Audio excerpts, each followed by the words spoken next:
How's it going, everybody? This is Carlos, one of your hosts of the Bring on the Blitz podcast, and I'm joined here with the one and only Rios. How's it going, Rios? Hola, amigos. Okay, First he that says, was that was random from you.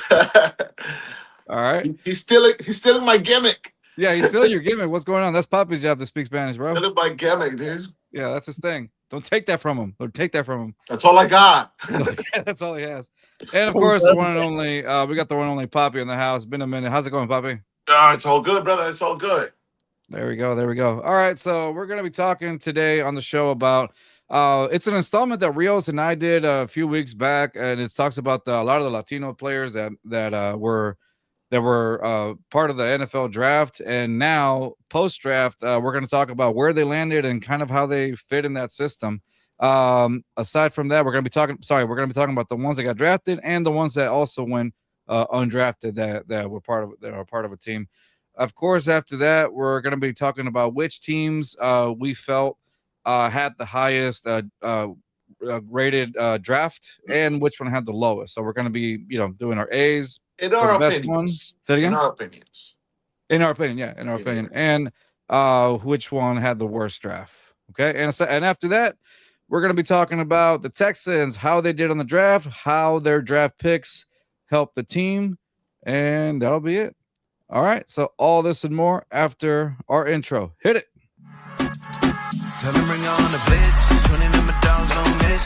Fourth down and flick of the wrist. And we go for the wrist. Jumping and racing and fist. With Carlos and Papi and Rios, they bring on the blitz. 20 number dogs on miss.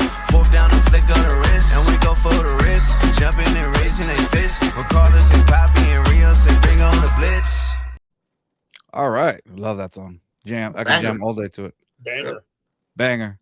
All right, so let's talk about some of the Latino players that made it to the NFL that got signed. Obviously, the main one, it was the first number 1 overall pick, the one and only Fernando Mendoza that went right to the Raiders. Who could have seen it coming? Absolutely nobody. I was absolutely floored. I'm still in shock, dude. You're still in shock that Fernando got chosen number 1 overall to the Raiders. Yes, 100%.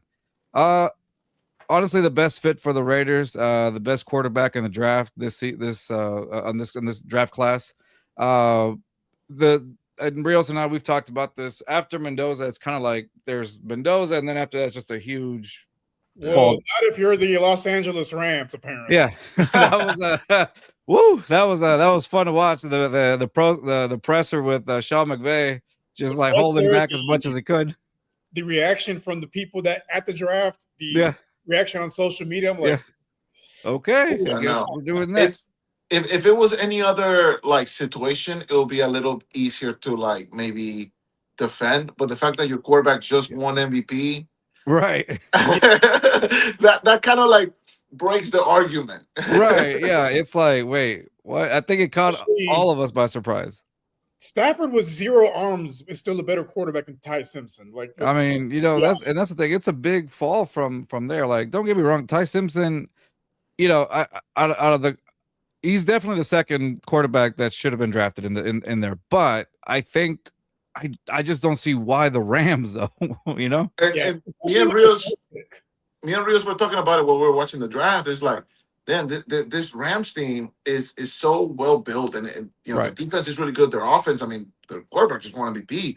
Like, they don't really have a lot of holes that they need to work on right now. And all of a sudden, it's like they draft a quarterback, and it's like we didn't mean it like like that. Yeah. Well, it kind of reminds me of a scenario. So when they were interviewing Casario, after the draft, when they took the tight end that they took, a lot of people felt that was an overreach, and he was like, "Well, there were scenarios where we could trade back, but those trades kind of fell through, so we took the guy we wanted, regardless of draft position." And maybe playing devil's advocate, maybe that was the case. There wasn't really a situation for them to trade down, and they took the guy they wanted. Just I have to believe it's like 2 rounds early because the guy is not a first-round talent. Yeah, and I don't even think it's the right team. No. So, back to Fernando. I guess like we said, he got picked number 1 overall out of Indiana. He had transferred previously from Cal the previous season. Phenomenal stats for helped elevate a team to go into a 16-0 season. Over 3,500 yards, 41 touchdowns, 6 interceptions. and obviously led Indiana to a national championship. And of course, you got to see him play against Miami. Very, a leader, just the tenacity, the hits he took. That proved, that to me, that solidified him to be at the top to get picked of a quarterback. So other than that, I think he's going to fit into that Raiders offense really well with Clint Kubiak now running the show, who's known for creating very QB friendly offense. It comes from that Shanahan tree, and so you're going to see a lot of play action pass, and you have Ashton Genty in there as well as a good running back that's going to help out Mendoza. They went and got Lindenbaum from the Ravens as well to help solidify the line. So they built pieces around to get ready for Mendoza during the offseason. So I honestly think Mendoza's walking into a situation where they are going to take care of him. And of course, not only that, you have Kirk Cousins in there as like a veteran presence as well to help kind of guide Mendoza, because you can't just immediately start right off the bat. I think that's my question. Do we think that he starts? Or I don't think so. Not right off the bat. I think they do it with a situation like the Chiefs did with Alex Smith and Mahomes. Basically, the rookies sit behind the veteran, learn from him, and year 2 probably we see him start either at the end of this season or next year. Yeah, and it also depends on injuries too. If unless there's an injury, I don't see Kirk Cousins losing the starting job till like once they're eliminated from playoff contention. Then give the kid throw him into the fire, see what he can do. Yeah. I feel like he would benefit greatly from sitting behind somebody like Cousins. Yeah. Well, he comes from that Clint Kubiak system as well, so he's really familiar with it.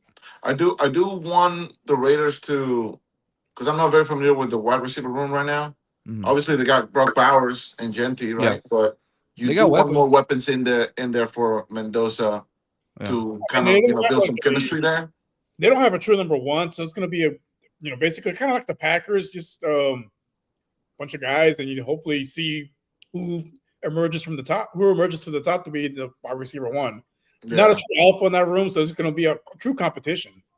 It definitely is, and I'm sure they have their eyes set for next year in order to drafting wide receivers and whatnot. But it's going to be interesting. I do hope we do see him on the field a few times this year. I'm excited to see him, see what we can do.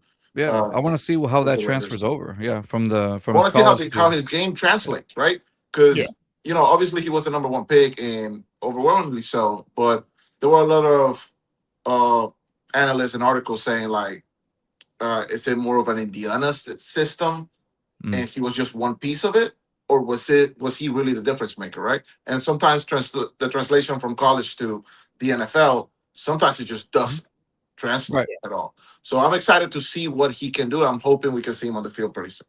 No, fair point, Bobby. That's a fair point. And I'm looking at the list of the Raiders, and they didn't really draft a wide receiver up until the 6th round. Malik Benson out of Oregon. That's it. Everything else was either cornerback, safety, edge, offensive line. It's good that they're working on the defense. It's good that they're working on the defense. They do, because that's where they really needed somebody. They needed that to solidify that defense. Yeah, because you cannot just hope Max Crosby is gonna, do everything. Right. Speaking of Max Crosby, I wonder what the over/under is for a number of years until Mendoza's fully covered in tattoos. Just 6 months. I give it about probably around Christmas time. Can have his first sleep. Right. In true Raider fashion, yeah. Or it's gonna be the opposite. It's gonna be the opposite. Max Crosby is gonna get all of them removed. Yes. It's a Mendoza effect. Like he uplifted the team that much. Another thing that we forgot was Tom Brady. He's got the mastermind right there with him as well. Tom Brady's part owner of the Raiders, and he's pretty involved. So, who else? You got Cousins, you got Tom Brady. That's a team right there. Yeah, I think that Brady guy was okay in his playing day. I think so. He was a little successful, It's been a while. I don't really remember it much. Rios is like, I try to suppress those memories. I know he lost one to the Eagles. Did he? I remember that one. Yeah. Might be the only one I remember. Napoleon Dynamite. Oh yeah. Yeah, excited to see Mendoza. Hopefully there's some games where maybe the Raiders are either blowing out or getting blown out by somebody, and hopefully, we can see Mendoza maybe in the 4th quarter. Yeah. I just want to see what he looks like out there. Well, and that's a good thing against about some like real NFL defenses. Yeah. Yeah, and then we'll definitely get a sight what he can do in the preseason, you know. And Yeah. so and that's the thing. And I mean, if he's balling out by preseason, Yeah. I mean, you could we know, see situations where a team will sign a guy to be the starter and then the rookie outplays him, like Seattle Seahawks a few years ago with Matt Flynn and Russell Wilson. right? Russell Wilson played better than he did in preseason and in training camp and won the starting job. No, exactly. No, 100%. It could happen. Like I honestly think I think we'll see Mendoza this season. I really do think that's I hope so. very I hope so. possible. Yeah. I mean, we've been knowing that he was going to the Raiders for months now. So. Yeah. Yeah, there was like when you looked at the analytics, there was like 99 point something % that he was going to go to the Raiders. Yeah, even at the start of the draft, the announcers were like, "Yeah, so we already know who's going to go for the Raiders." I mean, I had to hear from the commissioner's mouth first. Yeah, because it would be the most Raiders thing to do. Yeah, I mean, no, I agree. Not even they can mess this up. Like it's just like, oh, there's been a trade. There's been a trade for the next 8 years. We have Cleveland's #1 pick or something, right? Because that's what Cleveland needs, another quarterback. Yeah. Oh, speaking of Cleveland, I'm going to transition over to Cleveland, and the reason why is because another Latino that we covered this season was Casey Concepcion, number 24th overall pick, went to Cleveland. And Rios, you and I talked about how Concepcion was going to be a #1 pick. We just didn't know exactly where he was going to land, but I know we knew for sure it was in the first round. Yeah, I know for sure it was going to be probably in the bottom portion of the first round, but still a first round regardless. But I don't know, but going to Cleveland was the best place for him. But going to teams picking in the 20s, that means these teams have winning records. We're in the postseason. Not Cleveland. They got there via trade, but right. Yes. No. And so no, I agree. I don't know if I'm happy for KC that he got a shot, and he's one of the top receivers that got taken in the first round. Well deserved. I was lucky enough to see him a few games in Texas A&M this past season. 185 receptions. Overall college career, 2,218 yards and 30 touchdowns total throughout his college career with NC State and Texas A&M. He was very versatile. You could use him as a punt returner. You can use him just about anywhere, and that's what was one of the biggest advantages that he had over other receivers. Just the fact that he was just so versatile, and you could kind of move him around anywhere. He was able to just kind of break the routes and separate, one-on-one, and he was there. He has very reliable hands. I think the only thing that scouts talked about during the combine was just the lack of concentration for the ball. But after that, by his pro day, he had basically fixed that, and so that was very impressive to them. He does have really good breakaway speed. Yeah. I'm just curious to see how the Cleveland fit is gonna be, especially because you don't know who's going to be throwing him the ball. Is it going to be Deshaun Watson? Is it going to be Shedeur Sanders? Yeah, and I'm a firm believer that they should just stick with Sanders. I feel like he had decent outing with the minutes he got last year. After the whole is he going to start? Should he start? Type of situation. And I just the Browns. You need to realize that this team, what they need is chemistry, and they need continuity. And this roulette of quarterbacks right now is just not helping anybody. You're right. Because even if Deshaun comes in and maybe he wins you a few games, what about next year? What about the year after? Deshaun, we haven't really seen him playing in a couple of years. We don't know how good he is at this point. Coming back from an Achilles and whatnot. Shedeur is a younger prospect. He already showed you that he can play. Now, if you surround him with some kind of weapons, I mean, that it's going to help these young kids. That would help his development as well as somebody like Concepcion's development. I get you're paying Watson $30+ million to play quarterback, but at the same time, you got to also do what's in the best interest of your team. Mm-hmm. And if you're trying to win games, probably the younger, healthier prospect that needs more reps. Yeah, because you can admit that you made a mistake and just correct it. You don't have to live by that mistake. Yeah. You don't have to just stick with it just because you're paying the guy $30 million or whatever. Look at how many quarterbacks are still getting money from everywhere just because they got the massive contracts and it didn't pan out. Yeah, no, I agree. It's Well, Tua, Yeah. no, 100%. It's I think the biggest downfall right now for Cleveland, besides a few things, is just the fact that the inconsistency at quarterback. Yeah. Yes, KC is I'm glad that he made it to a team, Glad that he especially made in the pick. shout out. But it's just like, okay, now you move on to how is your development going to be? Who's going to be throwing the ball at you? Who is going, as much as it is, I'm not saying that's how it's going to be, but DeAndre Hopkins, when he got drafted with the Texans, he basically had nobody throwing the ball at him. And, he kind of made a career after that, until he had Deshaun Watson, come in, and there was some consistency there. And, now, tell not only did he now he's in Cleveland. Out of that, he was like top 3 wide receivers in the game at some point. Because he just needed somebody to throw the ball to him. Yeah. That was consistent. I mean, he and DeAndre Hopkins had, he put in numbers year after year after year. The only time he actually didn't have such a good season is when the Texans had Brock Osweiler at quarterback. And I mean, can you really blame him for not having the numbers? Yeah, it's and so other than that, he was reaching over 1,000 yards every year, DeAndre Hopkins. So it's almost like, and again, I'm not saying KC is going to be exactly like DeAndre. I'm just saying, I'm just giving an example of how you are. I'm just giving an example of how, you have a receiver that without a consistent quarterback, how it can turn out to be. So the fit is the only thing that concerns me, but I'm confident that he can, figure it out and make the best out of it. Yeah, we hope the best for him. At the same time, we've seen some of the top tier receivers, like you mentioned, Hopkins. Look at Justin Jefferson with the Vikings. Yeah, that are starting to get the quarterback position. His numbers dip majorly.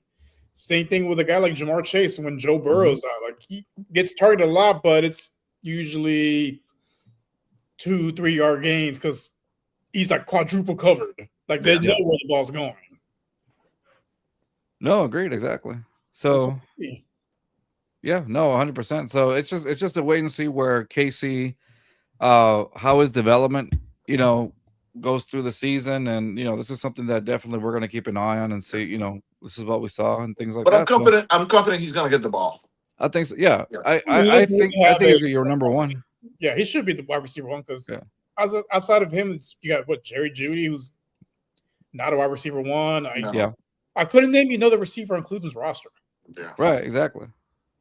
Yeah, so definitely. So, all right, I'm going to transition over now to another Latino that got picked at the number 43 overall pick in the second round. The one and only Jacob Rodriguez. This is somebody that I personally was looking, because I know the Texans were looking for a linebacker. It would have been to me, in my opinion, it would have been great to have him stay in Texas with the Texans, or I know the Cowboys were also looking into him as well. But overall, Miami took him. Now, just to give some background on Rodriguez, he won the Butkus Award, nation's top linebacker in college, the Chuck Bednarik Award, nation's top defensive player, Bronco Nagurski Trophy, which is outstanding defensive player, the Lombardi Award for outstanding linebacker, and a Big 12 Defensive Player of the Year. So obviously a pretty good resume for him. In this past season, he had 128 tackles. 7 forced fumbles, led the FBS, 4 interceptions, 11 tackles for a loss, and 1 sack. So he was a beast all over the place. Just watching him against the Houston Cougars, that guy was the main reason that the Texas Tech won that game, because he was just all over the place. No, 100%. They called him the quarterback of the defense, and that's a no pun intended, because he used to be a quarterback. So he's very savvy when it comes to that. He transitioned over to linebacker, and of course, like I said, he's a turnover machine. So I think Miami got a pretty good linebacker. And again, it just depends on, he's a good sideline to sideline linebacker. The only reason I think he went down, I can't even say he went down that much, because usually, I can't remember. When's the last time you saw a linebacker go in the first round? Was it this time around? I can't remember off the top of my head. No, there's been plenty of situations where a linebacker goes in the first round. I think from what I've been seeing from the scouting reports, the concerns are mainly that he's a bit undersized. That was it. That's the NFL. Yeah, that was about it. That's the only reason why I think he fell, if anything, down to that, to the second round, just because of the undersize. Yeah, because he's athletic. He has the speed, but at the same Speed time, was there. No. you got to go against some of these tight ends that are 6'6", Yeah. 280. Like he's a. How tall is he? What's his metrics as yeah, far we'll as say not the height? size, but like Height. Let me see. I can't remember the height off the top of my head, but I got it. the thing is, like So, him going to Miami. I think it's Miami being a team that is missing so many things, so many key positions right now. He could just go in there and without a lot of expectation and without a lot of pressure, and just make that defense his own. yeah. Yeah, So officially in the Miami Dolphins roster, he's listed as 6'1", 231. Okay. So he is my height and like 30 pounds heavier than me. Get to it, Rios. Start eating some protein, bro. I mean, sure. I mean, he probably doesn't have like that much of a hit power again going against these big tight ends and those physical wide receivers maybe, but like you said, he got the speed and he got a lot of tackles last year. So again, in this Miami defense right now, like I'm sure he can figure it out. Yeah. No, I agree. Agreed. He still got 4 interceptions last year. I mean, yeah, he's a ball hawk. And then just the fact that he was just a turnover machine. He caused a lot of turnovers. Again, Rios quote at the Texas Tech U of H game. U of H was on a roll, and then they go off against Texas Tech and dope. Just got manhandled. I mean, Rodriguez. I want to say he had 1 pick and a couple forced fumbles in that game. Yeah, he did. And then he leaped over a defender. He leaped over a player. That was a highlight. He leaped over a player. Over a dude. I'm like, ooh. Yeah. I hate to be on that highlight. But also, yeah, right. Career ended. No. But then also you had, I mean, in that defense, respectively, you did have David Bailey in that Texas Tech defense. So that also helped solidify that Texas Tech Raider defense as well. I mean, they had a lot of picks. That's the thing. The Texas Tech defense. They had a lot of guys. And one being Jacob, but with David Bailey, that also helped. I feel like that helped put Jacob's numbers up a little higher because purposely teams would try to evade David Bailey, And so where else do you go? you got Jacob Rodriguez right there. Yeah. Okay. So another person that I want to talk about a little bit is Fernando Carmona. Fernando Carmona, he's a guard straight out from Arkansas, and he went to the Tennessee Titans. Okay. Now, he went in, if I'm not mistaken, I think he went in the 4th or 5th round. I think it was the 5th round. And what I liked about him in Arkansas is just his physicality. He went, in the 5th round. Yeah. His physicality, 6'5", 316 pounds. That's a big boy. Little bit taller. Quick. He did a lot of tennis and basketball. So, but he ran a 5:22 40-yard dash at 300. I was about to say a 300. Jeez. Yes, sir. Pretty athletic. 29-inch vertical jump. So, a guard. This is a left tackle. He can go between left tackle, left guard in that area. Started 12 games in Arkansas. Played 790 snaps overall. He only allowed 1 sack, bro. 1 sack on his end. And he one of his honors is he's all second team all SEC. So he had some records on. But he's just very versatile. Again, he can switch between left guard, left tackle. To me, allowing just 1 sack overall against the SEC, I mean that speaks very highly. Yeah. And it's just very physical guy, very durable, and he's just I think with the Titans, he's just kind of expected to provide depth, if anything, just to protection for Cam Ward. In the 5th round, you're not drafting for starting positions at that point. You're basically looking for potential future starters or backups because injuries happen all season long. So you always got to be ready whenever your number is called. Yeah, especially in the O-line. I feel like Tennessee, they're obviously doubling down on Cam Ward, and they want to help him as much as possible, drafting a wide receiver with their 1st round pick. And now, addressing the O-line. I feel like it's a good fit. Tennessee seems to be – I feel like this was a smart decision by them. So, hoping he fits in well in that. Yeah, I mean, this pick makes a lot more sense than their first pick because the first pick, I feel like for the Titans, just kind of set the tone on what they're trying to do, which is just help Cam Ward as much as possible. I could see that. The guy they took wasn't even the best receiver in the draft class. True, and then it's one of those things where like people are gonna whiff. So there's people who we think are gonna be Pro Bowlers and who are gonna be busts, and there's people who we think they're gonna be busts who are actually gonna go on to have great careers. We can only speculate. Yes, the pick, the wide receiver was kind of puzzling, but we just got to see how it develops, right? How it translates into the NFL. I feel like I said, they're doubling down on Cam Ward. My original thought was they should have gone defense. With how many great defensive players came out of this draft, but they want to double down, dude. So. I think what it is, they were caught off guard because I don't think they saw anyone taking Jeremiah Love before them. I mean, like a lot of there were a lot of people already figuring out that the Cardinals were just going to take best player off. I mean, the Cardinals. That was probably the most surprising pick of the first round because they didn't need it. They didn't need Jeremiah Love, but the Cardinals need so many things at this point. It's like. Yeah, Texans fans rejoice because they could have seen Jeremiah Love twice in the season. So, because he would have definitely elevated that Titans offense. Just definitely the fact that you have to account for him on both as a receiver and as a runner, right?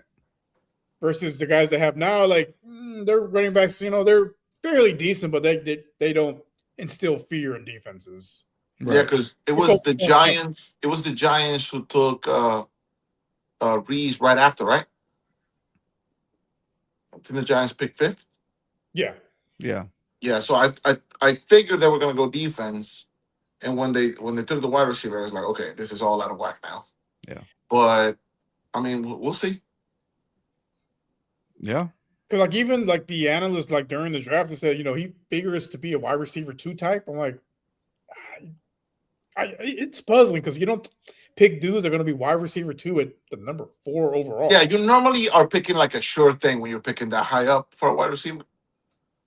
But I mean, you don't know. Yeah, well, we'll see. But I'm still puzzled by it. This is a weird. Yeah, but taking the guard later on, it makes sense. I feel like that makes sense. Yeah, that's a smart decision by them. Yeah. I think that was a good pick from them. I think he's going to provide solid depth for them. Yeah. And I think he's they got a dog on him, so they did. I think. Yeah. So if his only job is to buy Cam Ward like an extra 1 or 2 seconds, he's doing an excellent job, and he can have a long career in the NFL doing that. And again, the versatility from left tackle to left guard, I think that's he's a big boy, dude. He can go against the best of them. Exactly. All right, another guy that got taken, Latino that got taken. I like this guy because I talked to him in the combine, and he was funny. I liked him. He was you could just tell kind of like the people who are down to earth or whatnot. The tight end Josh Cuevas out of Alabama, one of Ty Simpson's favorite targets. Overall stats this past season weren't as great as you would expect him to be, but he was also injured in December during practice. Broke his foot and then still got to come back and play in the college playoffs for Alabama. And so, and then not only that, he was still one of the questions that once we figured that out, a lot of the reporters, we kind of asked them, well, are you going to do all the workouts for in the combine? Because some guys get to choose what they want and what they can't, what they don't want to do. He said, no, I'm going to be part of all of them, which was like, okay, cool. Even after all that. And sure enough, he got picked in the 6th round, 173rd overall by the Baltimore Ravens. I asked him, we posted a video and I asked him, like, hey, so what is a cheat meal that you're going to do immediately after the combine? He's like, oh, my mom makes some phenomenal enchiladas, so we're going to do that from scratch. And sure enough, when he got drafted, he posted on his Instagram a picture of him eating pozole. He had to write that. I was like, dude, like just Mexican.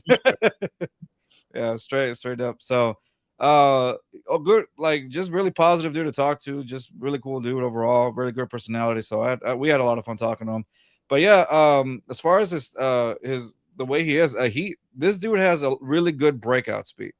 Like big dude, he can be used for blocking, of course, but once he gets actually open, like he has a really pretty good breakout speed as well for a guy that size. So and he has really great hands to catch the ball. So he sorry, I pressed with the mute button for a sec by accident. One of Ty Simpson's favorite targets out there for Alabama. So I think the Ravens are going to get somebody that's pretty good. Maybe not to the point, not to like compare him to like Pitta or anybody else that's there. But you never, like Papi said, you never know what they can develop into. So he had a really solid career in Alabama, and so I'm looking forward to seeing his development. We learn from and Mark Andrews. So yeah, Mark Andrews. Yeah, no, and Lamar loves his tight ends more than the wide receiver. So if he's on the field, you can bet your money he's going to get the ball. Mm-hmm. And that's somebody else you can use as a some extra layer of protection too in the O line. That's it.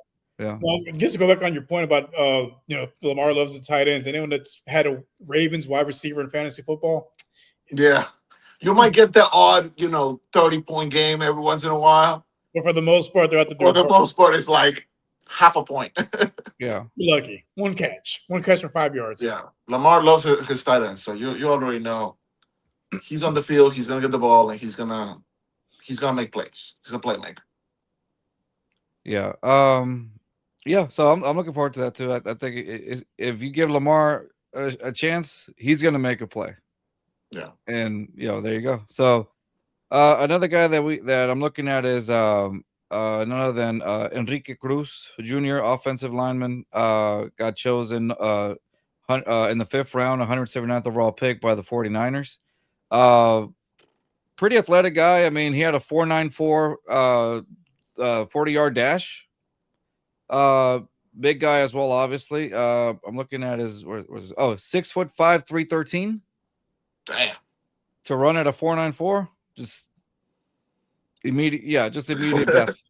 Just imagine that coming at you. I want to know what the brakes are on it.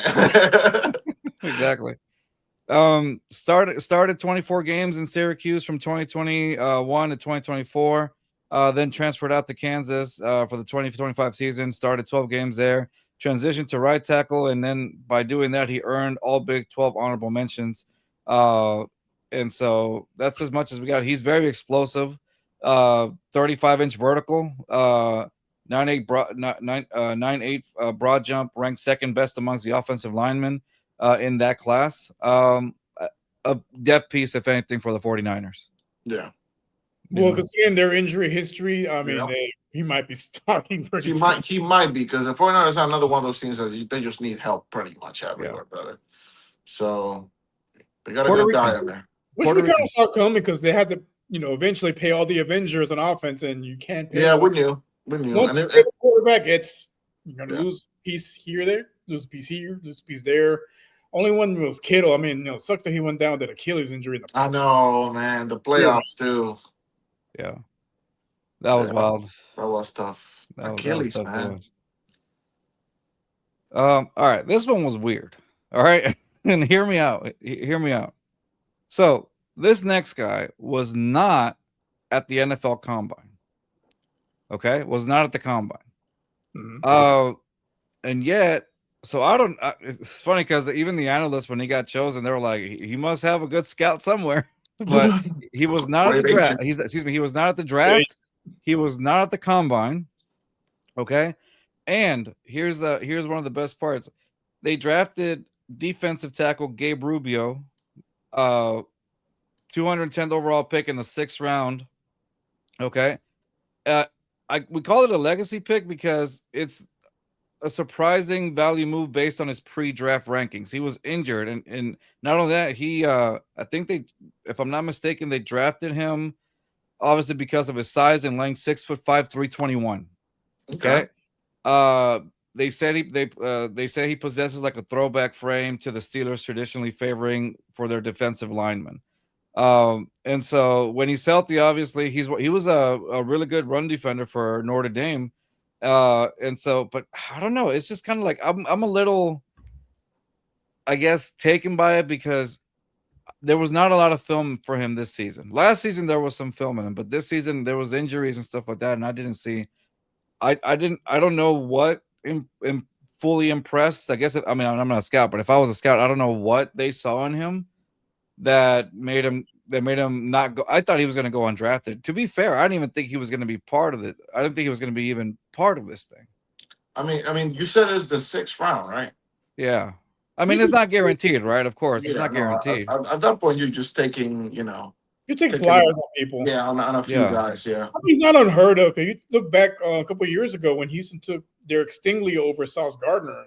At the time, Stingley missed most of that his last season in college. Mm-hmm. They were just looking at the previous season when he was fully healthy, and they went based off of that. And now, in hindsight, it was the correct pick. Stingley is one of the best corners in the NFL, and Ahmad Gardner is on the second team. Yeah, no, I could see that. But yeah, that was one of those that kind of again took me by surprise. And I'm sure it took him by surprise. If it works out, it works out. Yeah, exactly. I was like, okay, sure, why not? Okay, so but yeah, he got taken, and I was like, okay, that should work out for him. All right, next guy on the list, I think from here, if I'm not mistaken, we're looking at the unsigned undrafted free agent, and of course one of those that pretty familiar with. Okay, Diego Pavia. All right, Diego Pavia went undrafted, right? And I'll be honest with you, to the surprise of absolutely no one. Okay, Rios, you had a what I thought was a fair analysis on Diego Pavia the last time we were on. I would say brutally honest. If you think about it, my biggest concerns with him was just he went on record and just kind of said, I don't want an agent because I don't want anybody taking a certain percentage of my money, and that was with Joe Gruden's podcast when he went on and said that. His attitude towards in the Heisman running, like, how is it that it beckons to, like, the question is, like, how does a guy that ended up second in the running of the Heisman Trophy award end up undrafted? And overall, it was just, I know the size, I get that, but it's just the attitude, how you perceive yourself, your PR. Oh, sorry, lack of PR, because you had nobody advising you on how to deal with interviews, how to carry yourself. It's almost like, okay, it was very reminiscent of, remember how Shedeur Sanders did last season when he came in, and I was there when he came in. And he's like, why wouldn't a team draft me? When your perception of yourself, it's okay to be confident. Yes, it's great.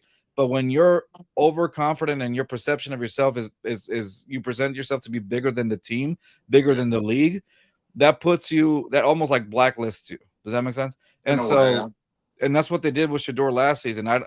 You can see why he went down so much. And I think this is what helped Pavia, what made Pavia just go undrafted, because his attitude towards the media, towards the team, his attitude, how he behaved himself. So towards his own peers, just the way he acted after he lost the Heisman, which shouldn't have been a surprise to him. Right. And that's funny because, like, they listed him at 6'1", and when you see him during the Heisman, next to Mendoza, he is so much shorter than Fernando Mendoza. I'm like, there's no way you were 6'1". Yeah. What is he, 5'9"? 5'9". Yeah. And is he shorter than Bryce Young, or about the same size? I think he's smaller than Bryce Young. Yeah, Bryce Young is 5'10", no? 5'10", yeah. Yeah. But you see how Bryce Young conducts himself. I'm sure the size also has something to do with it. But I still, honestly, watching the draft, I still thought he was going to get picked up by somebody. Yeah. I thought, the attitude issues, the lack of agent, all of that. Sure, those are a lot of red flags, but we've seen people be taken with neon, like glowing in the dark type of red flags before. Mm-hmm. So with Pavia, I figure, maybe if I'm the Jets or if I'm the Steelers and it's like the 6th round or whatever, and I don't know what to do with my pick, why not, figure get the Heisman number 2, which I mean, you could argue he probably shouldn't have even the other number 6, but whatever. You take a punt on the guy. I thought he was gonna get picked up by somebody. Then he gets invited to the mini camp for the Ravens, and it's like the Ravens really, like out of all the teams, like you're not gonna get no playing time, right? Not even as a backup. Not even as a backup over there, because if Well, Lamar is healthy, he's playing, right? Yeah. Yeah, and then you got the backup, Snoop. He's not gonna lose his Exactly. job. Like you were hoping to go to a team that maybe not the best organization, right? But you were hoping to go to like a Cardinals, or you're hoping to go to a Jets, or just Or even Steelers again. With the Colts. the Steelers, Colts, teams with a lot of question marks in the QB position. I wonder if that was the only offer minicamp that he got. probably. I It's mean, just like you mentioned, we've seen players with clear red flags get drafted. They had the talent to supersede that. He does not have the physical attributes to overcome just the way he's acted in this entire draft process. how tall is Murray? Kyler Murray. Kyler Murray's 5'10" also. Yeah. So Bryce Young is 5'10". Diego Pavia is listed at 5'10". It's only by a fraction. I think it's like 5'9" and 7'8". Yeah, it's like 1/8 and 1/7 or something like that. Like you really get into the fractions here. And you start going into the decimals. But I mean, Kyler Murray and Bryce Young are decorated college quarterbacks. Bryce Young was the quarterback for Alabama. They were, not too far from making it to the national championship. And one was a number Kyler one Murray overall. was a star in two sports. Like, yeah. There's parallels. Like I said, even being undersized, like we've seen shorter quarterbacks make it, but again, they had not just the physical attributes, but like the correct mindset. So just and not just to just dog on Pavi on that. It's just like I do want to highlight some of the accomplishments he did with Vanderbilt because they are impressive. He did have an impressive season. So historic achievements that he did with Vanderbilt. He got them to the 10-win season. He led the Commodores to a record-breaking 10-3 finish in 2025. He basically led a 40-35 upset over number 1 Alabama in 2024. Vanderbilt's literally first win over the Crimson Tide in 40 years. And their first ever victory over a top 5 opponent. This was with Pavia. They went undefeated at home for the first time since 1982. They went 7-0 during the 2025 season. He helped them secure the team's first bowl victory since 2014. And I think he earned the Birmingham Bowl MVP honors after scoring 5 touchdowns against Georgia Tech, which is where the Texans' number 1 pick came from, And so there is, I don't think it's fair to just undeny what he did with the Commodores, because that is impressive. And we can't say maybe he got lucky. No, we're talking about Alabama. We're talking about an SEC, contention. So it's fair to highlight some of that, but at the same time, how does that translate? The big question, how does that transfer over to the NFL? And I do believe that there is talent there for sure. Yes, 1,000%. And we've seen it with Johnny Manziel. There was talent there as well, but again, up here, it's a mental thing. It's an attitude thing. Rios, yeah. And hopefully this can humble him in a way. Yeah. Maybe put a little bit of a chip on his shoulder, right? And Well, just trying to really make the league. However, the Ravens, unless it was the absolutely only option, I feel like it's not a good fit for him. Unless he can just sit behind Lamar for 3 years and then Lamar. The Ravens going to carry 3 quarterbacks, so they already have Huntley as the backup because his play style is very similar to Lamar's. That's why their offense doesn't skip a beat if Lamar goes down, because Huntley's able to. He's obviously not Lamar. And that's Jackson. the thing. Like the Ravens are constructed in such a way that it's just Lamar's team that it's going to be hard for him to even get a sniff. So that's why I'm hoping. Yeah. I'm hoping he gets a freaking agent, and then let the agent do his job, and he can end up somewhere where he can actually get some playing time. Because otherwise, he's going to be out of the league before he even steps on the field. Yeah, Canada's right there. The USFL. I mean, that's an option. USFL. I mean, but that's the thing. That's another way to. Get ready to learn French. I know that we're saying that, but it is a way of making, yourself seen. If you got to take a step back to take a step forward, and maybe right, that's what he needs to do. Take a step back, kind of reevaluate things, and think like, is this really what I want to do with my life? If it is, get an agent. Serious. Get an agent. Get an agent. Get a PR team, please. Yes, please. Because the video that came out recently, it was really not a good look for him. Not a good look. But he did, but you won't hire an agent, but you do that, like, bro, come on. Get your priorities straight, man. There are some okay, so this one was the one that shocked me, to be honest with you. And it's fair to talk about. I saw him play at Texas A&M. Torian York, fantastic linebacker for Texas A&M. Started all 3 years at Texas A&M as a junior. There is, some speculation. Could he have waited another year? Maybe that would have solidified him, probably put him in the draft higher or whatnot. But he went undrafted. He did sign with the Denver Broncos, and I think that Vance Joseph's system, I think it will be good because he does love. One of the things that stands out about Torian York is just his mental, just how smart he is, how high he's known as a very high IQ linebacker, right?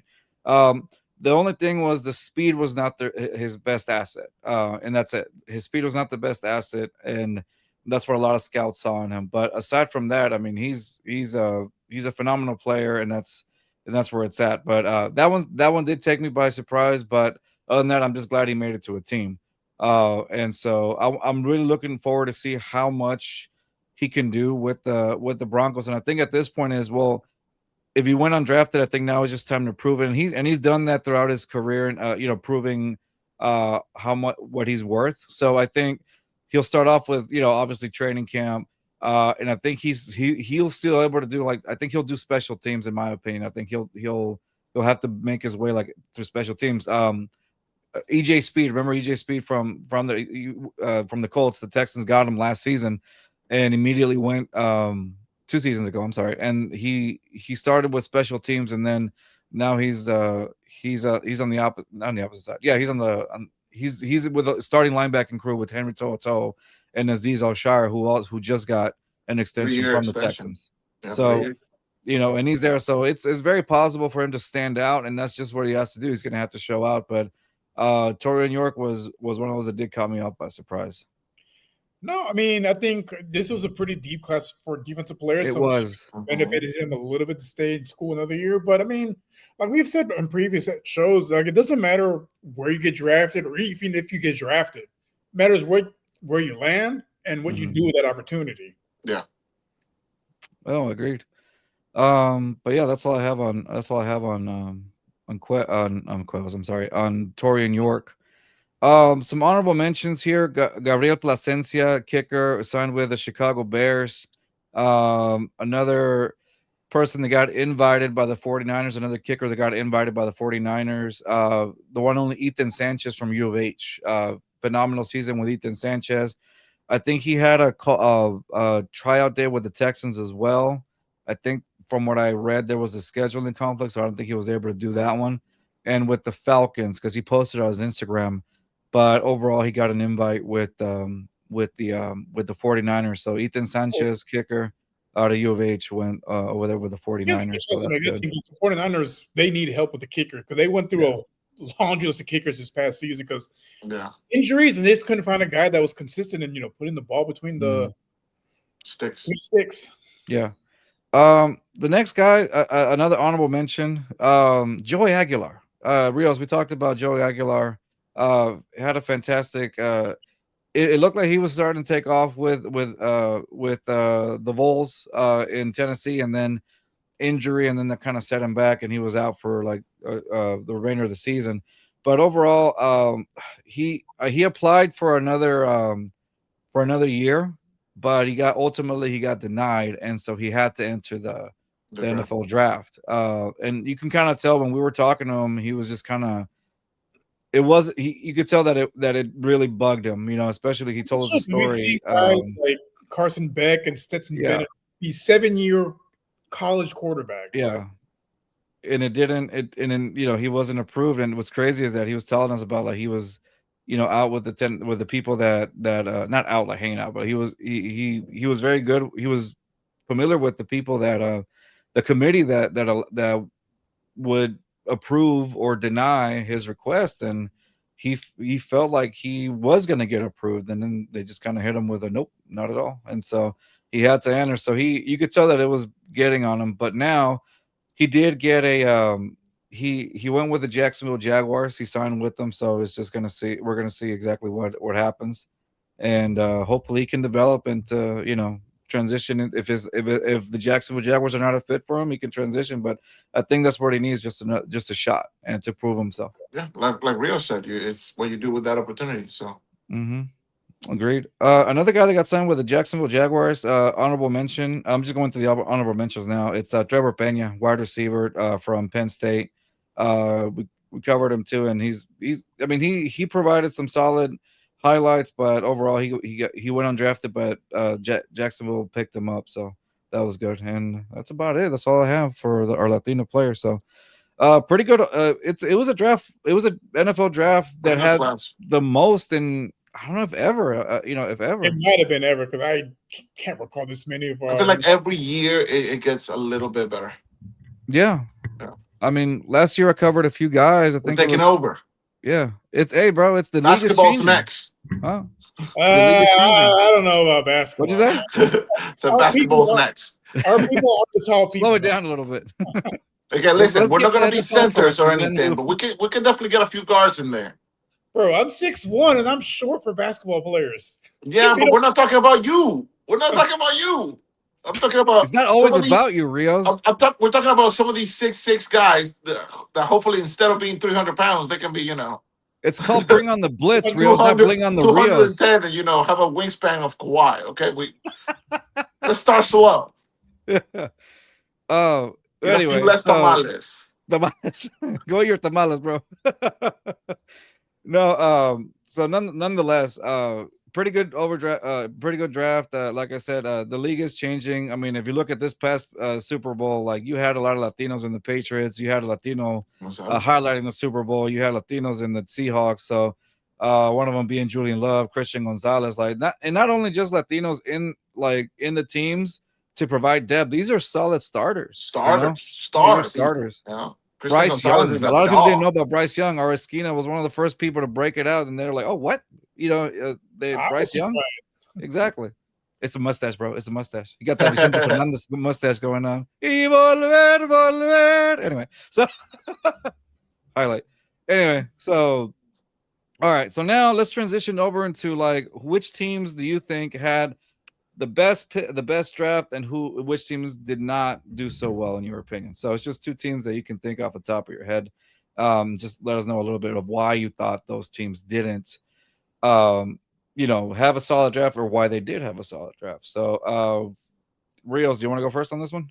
Yeah, I'll go first. I'm gonna keep it local with the two teams from Texas, the Texans and the Dallas Cowboys. Dallas Cowboys got a steal in Caleb Downs. This dude was a projected top 5 pick. Outside of Mendoza and Jeremiah Love, honestly, the only ones that felt surefire was him, along with the two edges. But for them to get him at, what was it, pick 11? Well, 11.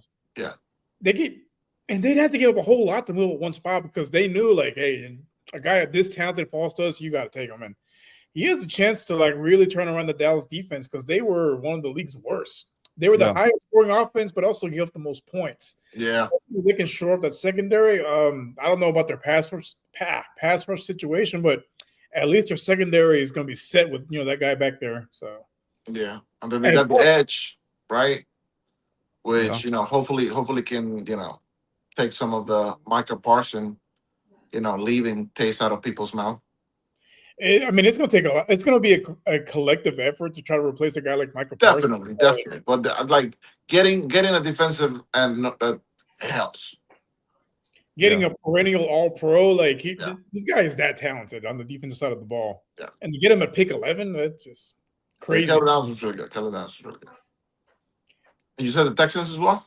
Yeah. So the Texans, they didn't get they didn't get a Caleb Downs, but very, very solid draft across the board. And they really, you could tell that there was a plan in place, that they were going after the guys that they wanted.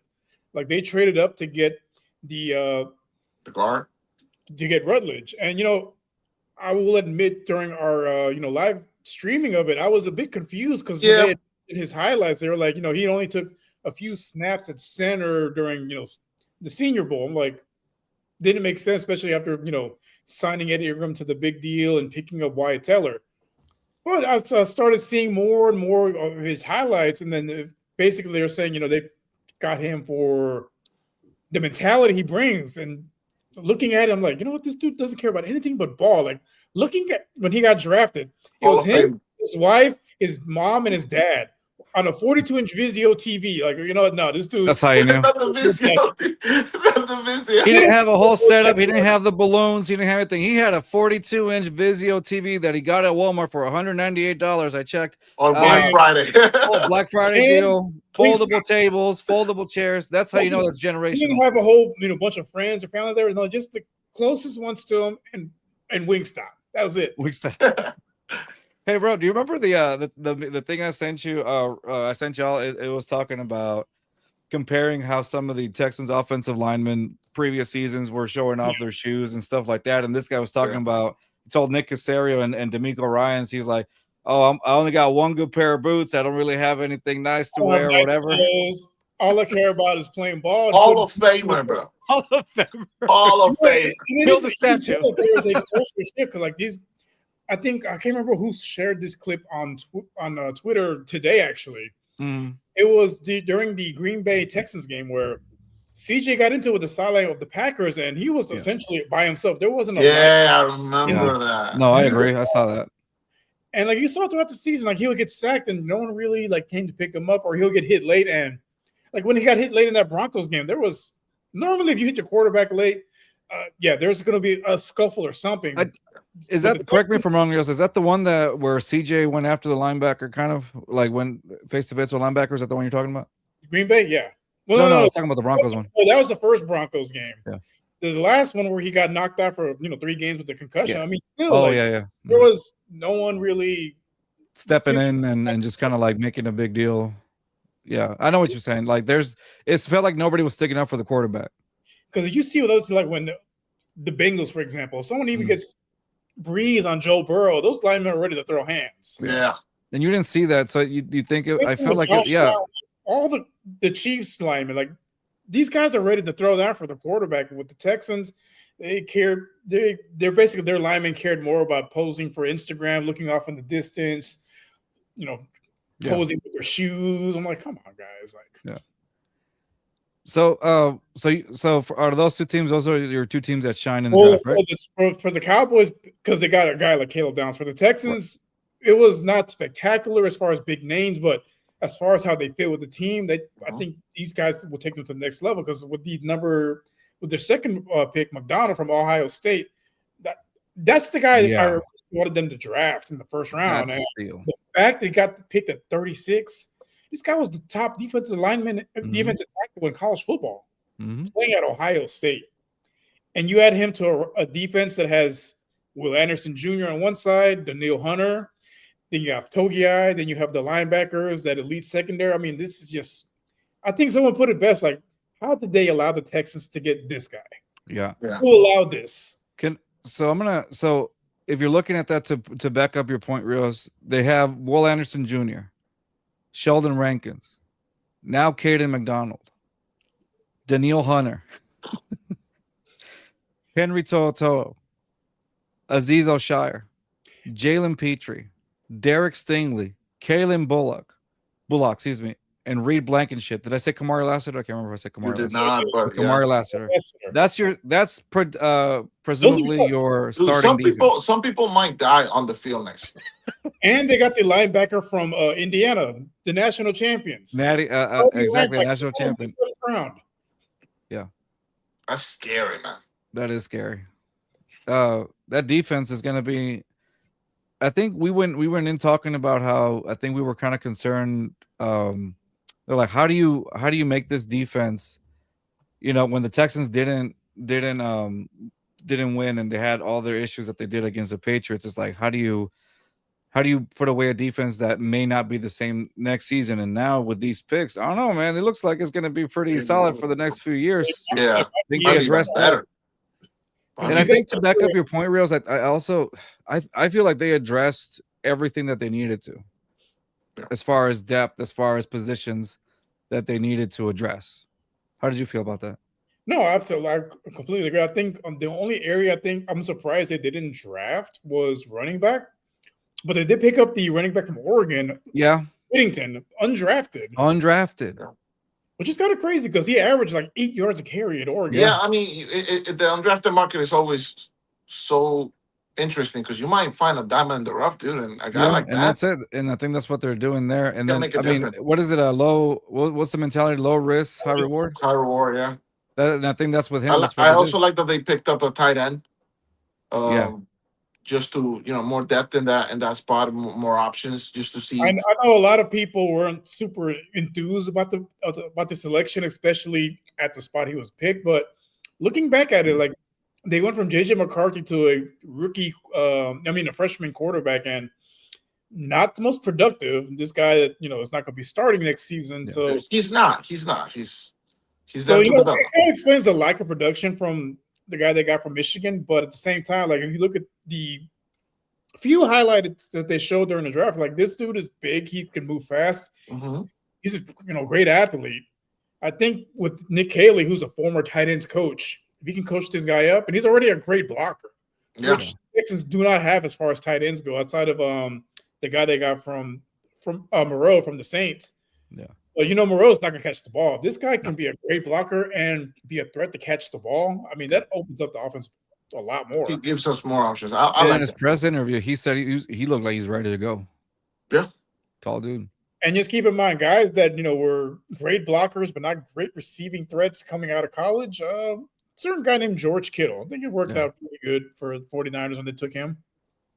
And that's usually when Caserio shines when those picks right there, too. So that's always good. And then you got a guy like Nick Haley who worked with a lot of the tight ends before. So, I mean, I think he's walking into a really good situation there. Like, look at the job he did with the tight ends that are on the Rams. Like, none of those guys are big names. None of them were high draft picks, but super productive, super solid. The numbers were called.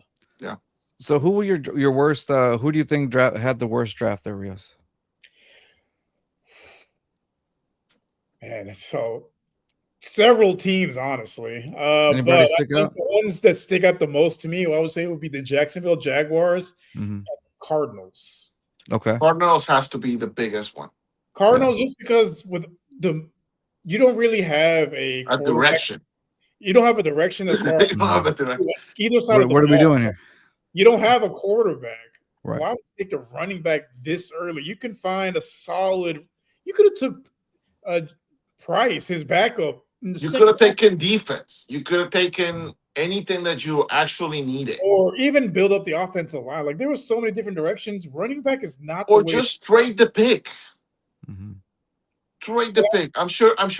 If you call Tennessee and be like, "Hey, we're gonna take Jeremiah Love right now, unless you give us like a good haul for this." You sound like a hostage situation. We need a few picks if you want, dude. Because we only got 8 minutes now. It's a race against the clock. And I feel like Arizona just grabbed the bag, and getting Carson back like later on is like that still doesn't tell me anything, because him and Jacoby Brissett are the same age. Yeah, you like 10 years. I can't even tell you who they're gonna want to start. And then Jeremiah Love, sure, he's gonna get 1,000 carries, but you're not gonna win any games. The thing is, you still got who was the guy, the running back they got from the Steelers a couple years ago? James Conner. You still have James Conner on the roster. You still have Trey Benson on the roster. Like, it doesn't make sense that you re-sign Conner and then you draft Jeremiah Love. It's ridiculous. It's ridiculous. Okay, so would you guys both agree either Jacksonville or Arizona had the worst picks? Jacksonville, I think, was just underwhelming. Yeah, because they lost a lot of pieces in free agency and they didn't really address anything in free agency or the draft. Yeah, and mind you, this is a team that won 13 games last year, and I know a lot of people are picking them to be the best team in the AFC South, and be one of the better teams in football? I don't see it because again, they were playing a last place schedule. Now they're playing a first place schedule. It's going to be a lot tougher, and don't expect them to win 13 games again. Yeah. So I picked Jacksonville as my worst one. Just because. So in the second round and third, so they didn't have a first round pick. They had a second and a third, and both of them were from Texas A&M. Now you know how I feel about the Aggies. I love the Aggies, but you know they picked up a tight end, Nate. I'm gonna butcher the name, Borkacher, out of Texas A&M. That was their second round pick. I'm sorry, can you hear me? Oh, sorry. So they still have what's his name? They still got Brent Strange. They got Strange. They got what was the other? They got Albert Regis in the third round, defensive lineman from Texas A&M, and then they got Prignon on the third round, Emmanuel Prignon, who I thought the Texans were going to pick. I don't know. I feel like it's just underwhelming. I feel like they definitely could have done something. I guess they didn't have the assets to move into the first round.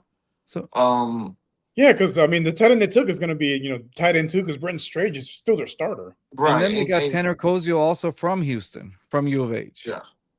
So they got two tight ends in this draft. Yeah. So which it kind is of weird because I feel like that one of the biggest issues last year was also defense. I feel like they need to shore up that defense. The best pick that they had in this draft was just Emmanuel Prignon, where they got him, who's basically a first round ballot. They got him in the third round. That's to me, that's the only one that they got. But other than that, Borkshire from Texas A&M was to me my surprising one. I didn't see them picking that one. Yeah, because tight end wasn't really a glaring need. No. Because you lost your starting running back in free agency. Yeah. You're really banking on Tank Bigsby. I don't know if he's your running back one, or maybe is he going to be your bell cow? You guys going to do a running back by committee? Like, it's bizarre. Yeah. As far as winners too, I would say on the day I felt a lot better. Now, I'm kind of a little bit on the fence, but I'm still sitting on the positive side. I feel like the Jets had a decent draft. I know a lot of people hated the tight end pick, Sadiq. That was a little confusing. It is given the quarterback situation, but I feel like they're just banking on the fact that next year they're gonna be able to get one of the top quarterbacks in the class. I think they're banking on that because they got the wide receiver from Omar Cooper. That was Mendoza's number one target from Indiana. Yeah, they got him. They got the defensive edge, David Bailey from Texas Tech. Yeah, who monster, right? They got Sadiq, who was the best best tight end on the board. So I feel like they're definitely building for the future rather than trying to make some noise right now. They're playing the long game. Yeah. So for the Jets, I feel like that's the best move. I feel like that's something Arizona should be trying to do. They got a quarterback, Cade Klubnik from Clemson. Now I know they got him in the fourth pick. But that's something that you could, I think this is more like, okay, let's see what you got, kind of a thing. I like your pick with the Jets, Papi. I think I also think that they had a really solid draft. I will say another honorable mention for worst.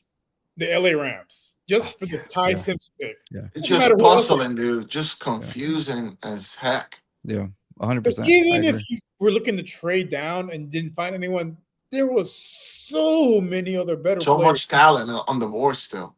Yeah. To take a quarterback that's probably day 3 guy, yeah. And him getting drafted in the first round kind of moved up the other guys. I would say overdrafted by a lot, but they definitely were drafted higher than they probably should have been. What was the other puzzling one? The Chargers not taking O-line. The Chargers not taking O-line. It was like they just want Herbert to demand for a trade at this point. Say a small prayer for Justin. Just say it to his face already. You don't want him here. Leave. Because Woodledge was on the board and they needed the guard. Yeah, that was like the other one that I was like, there's no way they just didn't go for an offensive line. a tackle, a guard. Every single one of the linemen were like rated the lowest. I just picture I just pictured Stafford like, bro, he's right there. Like, get him, protect me. It's just Herbert on the back of his Lambo, just like smoking a cigar by himself. Just here we go again. That was another one that it made no sense to me. Here we go again. Yeah. Made no sense to me whatsoever.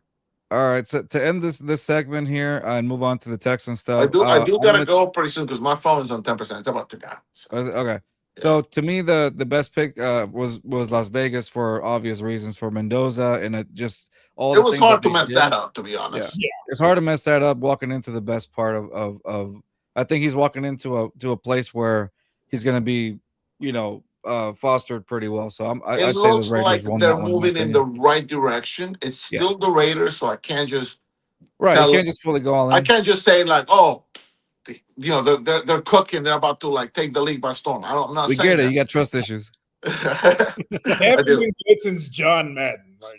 But I think that they have a direction. Yeah, they do. They got very lucky that they got the number 1 pick, and a guy like Mendoza, given his resume, is coming into walking through the doors. They're lucky that Tom Brady's out there. And I think that has a big part to do with it, bro. I think now they have a sense of direction of where they need to be. And then they already have, Genty, they have Brock Bowers out there, right? They're really building a good core. Obviously, Max Crosby, who's been there for a while. Like, they're actually building a really, on paper, a really interesting and fun team. And I feel like they're only maybe like a year or two, like one or two more drafts, maybe 1 or 2 more off seasons, like with free agency and stuff, to like really turn the organization completely around. I know when they had Devontae, they brought in who was it, their car, and they were hopeful that they could turn that into something, but the Raiders are still the Raiders, and we knew they were going to mess it up somehow. Their car was never the option, but I feel like now they have a solid plan, a solid direction, and it's going to be up to them whether or not they, build upon it, continue or they follow through. Yeah. I think I may need to start pulling out my Raiders hat that I had here from a long time ago. We'll see. It was Reebok. It has Reebok on it. Like, that's how old it is. Go Raiders! That Mendoza Raiders jersey is going to be the number 1 jersey in the entire. Exactly. What number is he wearing? 15. Mendoza. Okay. Yeah. I will say this fun fact: not since Jim Plunkett has the Raiders franchise had a Heisman Trophy winner that was Latino. So that's a big accomplishment. Jim Plunkett, I forgot. He's Mexican, bro. Go figure. Yeah. All right. The last part of the segment here, before we leave, and I think we've kind of talked about it throughout the episode anyway. Just how the Texans picks are going to help the team. Like I said, I think that they and this is my piece on it. I think that they drafted well. They drafted the pieces that they needed, and actually they went in the order that Rios and I kind of bounced back and forth. They went with an offensive lineman, a guard, an interior lineman that's going to take over Patterson's job, and I think that's already an upgrade. And then and like we talked about him, he seems like he's ready to go. He's ready to protect his quarterback, and that's what you need. You need somebody there to help solidify the culture of the offensive line to make sure that they can take care of CJ Stroud. And at this point, once the offensive line is solidified, once you have a running back, once you have all these pieces together, now it's up to CJ Stroud, in my opinion, to show up, because now there's no reason, in my opinion. Yeah. Paul Gallant went on record and talked about how, regardless of what they say, this is again Paul Gallant. He said, regardless of what the Texans have built, he still doesn't trust, because he still doesn't have trust on CJ, because this is the same guy that had 5 turnovers. And I think it's a valid point, but to me, it's just, I want to see what CJ has. To me, it's like, this is a year to prove, because you didn't get signed. Will Anderson got the bag, as Rios and I predicted. And Papi, I know you were part of that too. We all predicted that Will Anderson was going to get the bag this season. CJ did not. Right. And I think, there's a lot of that speculation. This is that prove the haters wrong. Exactly. So you got to prove it. So this is this is a make or break year for CJ Stroud. And he has all the tools. He has all the tools there, so There's all the tools. there's no excuse now because you got the tools. You have the offensive line that's already. I feel like it's an upgrade over the last three It's night and day, seasons. night and day. Exactly, and they purposely, Rios and I talked about this. They purposely went out and went into to get these guys: Wyatt Teller, Braden Smith. You drafted 2 offensive linemen. You signed Ed Ingram. You got Trent Brown back. The guys that were solid for you last season.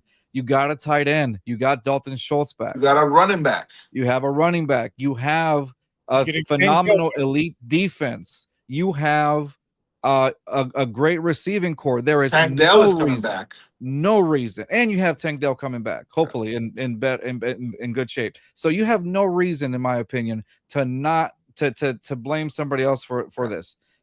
That's just how I see it. Unless like the system just kind of breaks down on its own. Right. Aside from that, I don't see it. I hate that we're putting so much pressure on him. Yeah, but he's no longer a rookie. This is what, year 4? Year 4 now. So you're getting towards the point where a franchise has to decide, hey, this is a guy we're going to basically, give $50 million a year to. Right. You want to get paid? This is the year to do it, my guy. Because we've seen teams pay guys early and it not pan out. So I think they took a good approach, and especially after that performance, like if you want the bag, you have to earn it. Yeah. And I'm not saying we have to win the Super Bowl now. But can we compete? Can we be contenders? Can the Texans be contenders? Can we actually, make a run at the AFC Championship? My question is this: what would constitute a successful season for this organization to say, you know what, this is our quarterback of the future. Here is the keys to the franchise. Here is $53 million, 54, whatever they want to give him. Like, what would constitute the faith that they would need to get on their end to do all these things for him? If we make it to the AFC Championship by not just our defense, I feel like he's earned a place. Like because people always say this, especially this year, if the Texans make it far, it's going to be solely because of the defense, and that's exactly what happened. We made it as far as we did solely because of our defense. If we can win some games without it we're having to pray that our secondary is going to score points for us, then I can say, okay, CJ is actually doing his job. I don't need him to play hero ball. I don't need him to be an MVP. I just need him to be the best version of himself that he can be out there and be an asset to the offense, not just a detriment. Right. I would say the contract situation comes down to two different scenarios. One where they view him as basically a game manager, like we just need to take care of the ball, but you will be paid accordingly to what typical game managers make. Or you can elevate your game to where, like Cam Newton says, because he basically grades quarterbacks in 2 scales. Are you a game manager or a game changer? Right. Game changers are the ones that get the bag. They're the ones that get the big money. They're the ones that win MVP, Super Bowl. And that's what he was in that rookie year. And that's the reason why we hate on you so much sometimes, brother.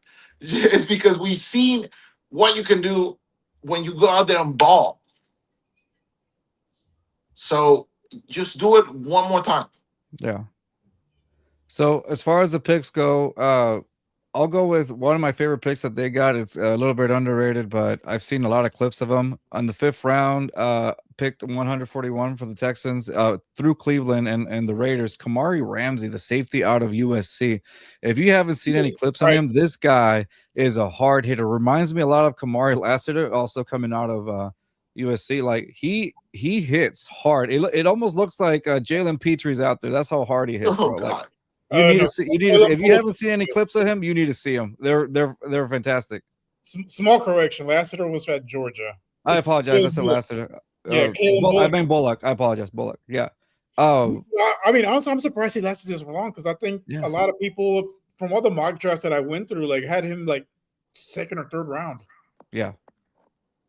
Yeah. No, agreed. But dude, this is if you haven't seen any clips of Kamari Ramsey, go check him out. Safety out of USC. You could tell he's a ball hawk. He fits this swarm mentality for the Texans. You could tell why they got him. Okay, guys, So, my phone's about to die, so I'm gonna call it a day right now. sounds good. You guys can keep going. No, we're about to call it too, brother. But Okay. Just want to say that's gonna goodbye be it to the masses. Yeah. I'll see you guys next week. There you go. Papi needs to pay his phone bill. All right, guys, that's gonna be it for us. Check us out on our Bring on the Blitz Instagram account at BBlitzPod right there, partnered up with our Esquina, part of the our Esquina podcast network, and of course our YouTube channel. If you haven't subscribed yet, please subscribe at BBlitzPod right there, just like it shows. That's gonna be it for us this week. Tune in next time whenever we're around, and we'll be back and talk a little bit more. I think a little bit more towards training camp or heading towards training camp, what we see, any breaking news that the Texans have, any breaking news around the NFL. We will be here and we'll talk about those things. But that's going to be it for us this week. See y'all next time. Peace. Tell them bring on the blitz. Tuning in my dogs on miss. Fourth down and flick of the wrist. And we go for the wrist. Jumping and racing and fist. We're callers and